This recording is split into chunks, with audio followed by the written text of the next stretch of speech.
Assalamu alaikum students, my name is Dr. Ramsha Ahmed and today my topic is how to prepare MTCAT without Academy at home. So चलिए video को start करते हैं। अगर channel पे आप new हैं तो चैनल को सब्सक्राइब कर लें, बेल आइकन पे क्लिक कर लें ताकि मेरी न्यू आने वाली हर वीडियो का नोटिफिकेशन आप तक पहुंच जाए। सो आज की हम अपनी वीडियो में बात करेंगे MTCAT में कितने मार्क्स होते हैं, कौन कौन से सब्जेक्ट के MCQs आते हैं, टाइम ड्यूरेशन क्या होता है और मेडिकल कॉलेज ज्वाइन करने के लिए पासिंग मार्क्स कितने चाहिए होते हैं। और इस वीडियो में हम ये भी डिस्कस करेंगे कि कौन कौन से टॉपिक हैं जो MTCAT के लिए बहुत ज़्यादा इम्पोर्टेंट है, जिसमें से MCQs बन के आते हैं। तो सबसे पहले हम बात करते हैं कि टोटल MCQs कितने होते हैं। तो MCQs टोटल होते हैं 200। और अगर हम टाइम ड्यूरेशन की बात करें कि इस टेस्ट के लिए कितना टाइम दिया जाता है, तो 3.5 आवर्स दिए जाते हैं। और अगर हम बात करें कि MTCAT कंप्यूटर बेस्ड टेस्ट होता है या फिर पेपर बेस्ड MCQs आते हैं इसमें, तो कंप्यूटर बेस्ड टेस्ट नहीं होता, पेपर बेस्ड आता है।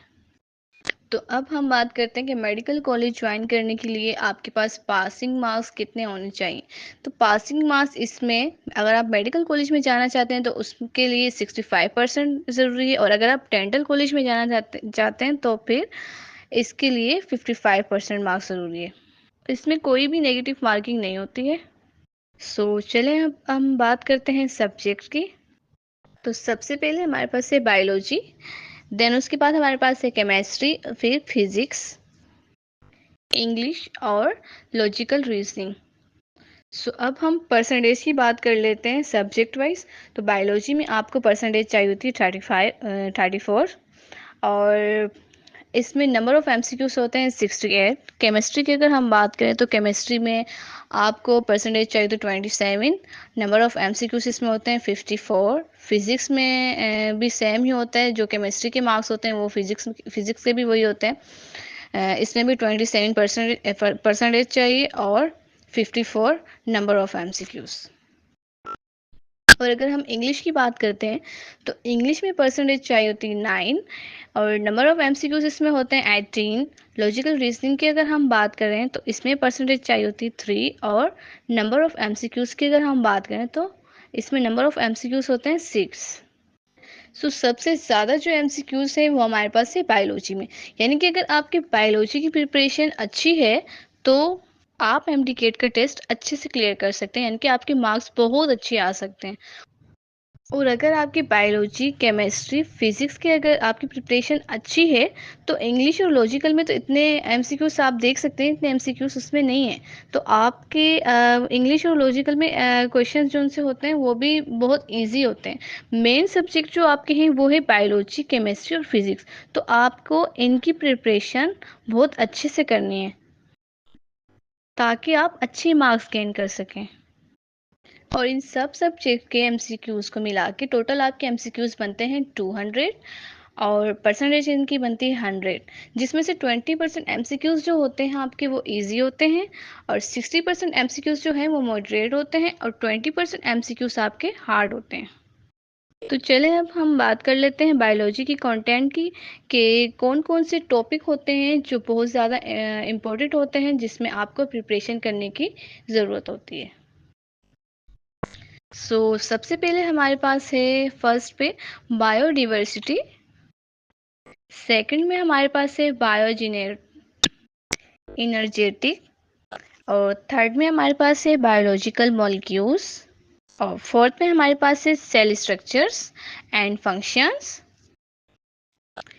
फिफ्थ में हमारे पास है coordination and control, nervous and chemical coordination, six में हमारे पास है डिवर्सिटी अमोंग एनिमल्स, सेवन में हमारे पास है एंजाइम, एट में हमारे पास है एवोल्यूशन, 9 में हमारे पास है life process in animals and plants, nutrition, gaseous exchange, transports, 10 में हमारे पास है प्रोकैरियोटिक्स, 11 हमारे पास है रिप्रोडक्शंस, 12 में हमारे पास है स्पोर्ट्स एंड मूवमेंट्स। 13 में हमारे पास है वेरिएशंस एंड जेनेटिक्स इनहेरिटेंस। सो यहाँ पे हमारे पास बायोलॉजी के जो टॉपिक्स थे वो ख़त्म हुए, यानी कि आपने अगर इन टॉपिक्स की प्रिपरेशन कर ली है तो इसका मतलब ये है कि आपकी बायोलॉजी की प्रिपरेशन हो चुकी है। तो अब हम सेक्शन 2 की बात करते हैं जिसमें केमिस्ट्री के कंटेंट है। यहाँ पे फर्स्ट में हमारे पास है introduction to fundamental concepts of chemistry. Second में हमारे पास है एटॉमिक स्ट्रक्चर्स। थर्ड में हमारे पास है गैसेस। फोर्थ में हमारे पास है लिक्विड्स। फिफ्थ में हमारे पास है सॉलिड्स। देन सिक्स्थ में हमारे पास है केमिकल इक्विलिब्रियम। सेवन में हमारे पास है रिएक्शन काइनेटिक्स। एट में हमारे पास है thermochemistry and energetics of chemical reactions. Ninth में हमारे पास है इलेक्ट्रोकेमिस्ट्री। 10 में हमारे पास है केमिकल बॉन्डिंग। 11 में हमारे पास है S and P block elements. 12 में हमारे पास है ट्रांजिशन एलिमेंट्स। 13 में हमारे पास है fundamental principles of organic chemistry. Then 14 में हमारे पास है केमिस्ट्री ऑफ हाइड्रोकार्बन्स। देन 15 में हमारे पास है alkyl halides. 16 alcohols and phenols. 16 में हमारे पास है एल्डिहाइड्स एंड कीटोन्स। 17 में हमारे पास है कार्बोक्सिलिक एसिड। एंड देन 18 में हमारे पास है माइक्रोमोलिक्यूल्स।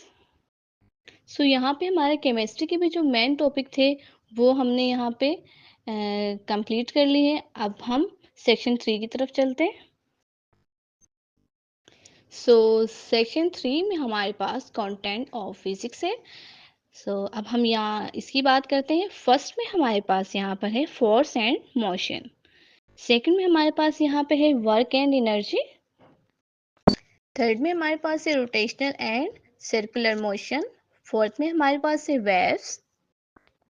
फिफ्थ में यहाँ पे हमारे पास है थर्मोडायनेमिक्स। सिक्स्थ में हमारे पास यहाँ पे है इलेक्ट्रोस्टैटिक्स। देन 7 में हमारे पास है करंट इलेक्ट्रिसिटी। 8 में हमारे पास है इलेक्ट्रोमैग्नेटिज्म। 9 में हमारे पास है इलेक्ट्रोमैग्नेटिक इंडक्शन। 10 में हमारे पास है इलेक्ट्रॉनिक्स। 11 में हमारे पास है डाउन ऑफ मॉडर्न फिजिक्स। 12 में हमारे पास है एटॉमिक स्पेक्ट्रा। और इसके बाद लास्ट में हमारे पास है 13 में न्यूक्लियर फिजिक्स।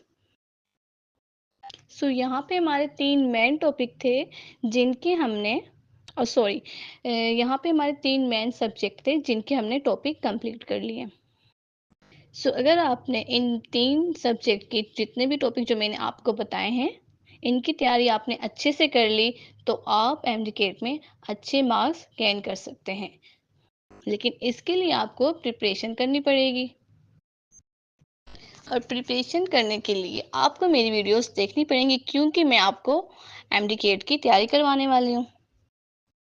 सबसे पहले हम बायोलॉजी से स्टार्ट करेंगे। मैं आज आपको बायोलॉजी के एक टॉपिक के बारे में बताऊंगी थोड़ा सा और उसके एमसीक्यूज भी आपको बता दूंगी। अगर आपने उन एमसीक्यूज की अच्छे से तैयारी कर ली तो आप आगे जो आपके एमडीकेट का आपका टेस्ट होगा आपके मार्क्स अच्छे आएंगे उसमें।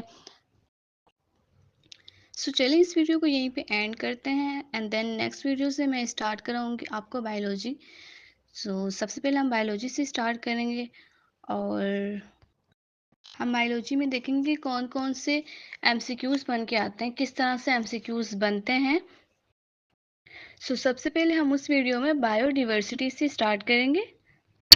इसके लिए आप लोग एक नोटबुक अपना और एक पेन लेके बैठ जाइए ताकि मैं जो जो पॉइंट आपको बताऊं आप लोग साथ साथ वो लिखते रहिए, क्योंकि अगर आप लोग लिखेंगे तो ही आपको याद होगा, अदरवाइज तो मुश्किल ही है।